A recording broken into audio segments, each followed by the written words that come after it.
दोस्तों, ईद मिलादुन्नबी और 12 रबीउल अव्वल क्या है? ईद मिलादुन्नबी जगह जगह आप लिखा हुआ देख रहे होंगे और लोगों को कहता हुआ सुन रहे होंगे, लेकिन क्या इसका मतलब आप जानते हैं? अगर नहीं जानते तो आज जान लीजिए कि इसमें 3 लफ्ज़ है, एक ईद, दूसरा मिलाद, तीसरा नबी। हम तीनों के बारे में इंशाअल्लाह तफसील से बताएंगे ताकि इसके बाद आपको किसी और से पूछना और समझना ना पड़े। सबसे पहले लफ्ज़ है ईद, जिसका मतलब होता है लौट कर आने वाली खुशी। दूसरा लफ्ज़ है मिलाद, जिसका मतलब है पैदाइश। तीसरा लफ्ज़ है नबी, जिसका मतलब हज़रत मोहम्मद मुस्तफ़ा सल्लल्लाहु अलैहि वसल्लम है।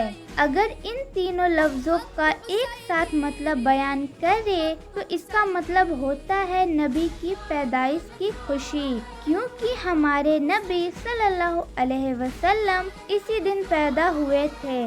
इसलिए कुछ मुसलमानों ने इसको ईद मिलादुन्नबी का नाम दिया है।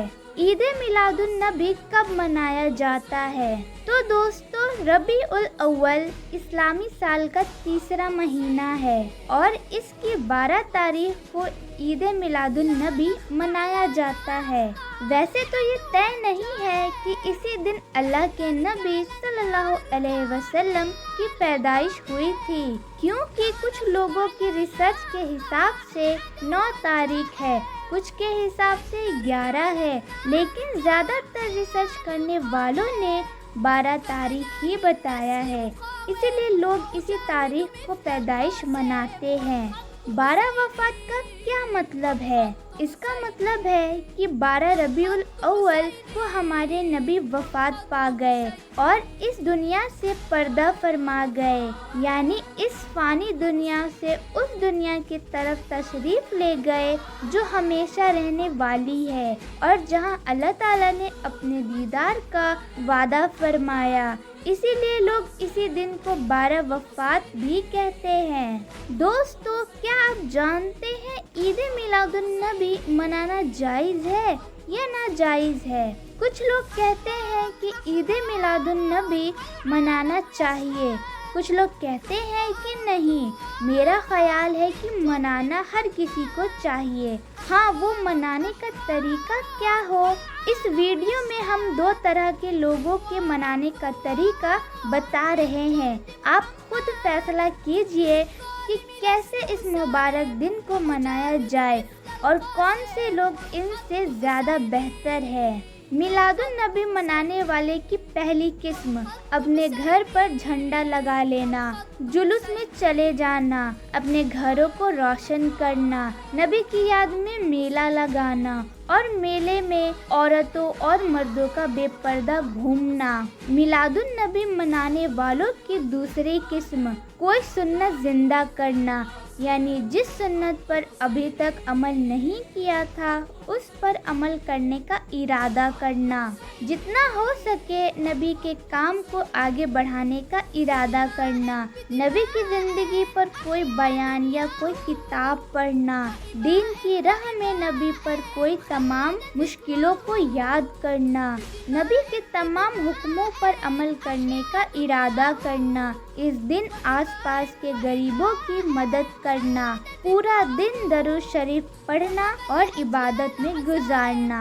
इसके अलावा और भी बहुत सारी चीज़ें हो सकती हैं। आप खुद बताएं कि आप किस पर अमल करने को तैयार हैं। और इस वीडियो में 3 तरह के लोग हैं जिनमें आप अपने आप को तलाशें। पहला वो शख्स है जिसने पूरे साल सिवाय जुमा नमाज के कोई नमाज नहीं पढ़ी और ना ही अपनी ज़िंदगी में नबी की किसी सुन्नत का ख्याल रखा, लेकिन वो जुलूस में गया और ईद मिलादुन्नबी को बड़े ज़ोर शोर से मनाया, फिर उसके बाद नबी को भूल गया। दूसरा वो शख्स जो नमाज तो पढ़ता है عید میلاد النبی بھی مناتا ہے، لیکن جو نبی کا مشن ہے اس مشن کو آگے بڑھانے کے لیے کچھ سوچتا بھی نہیں۔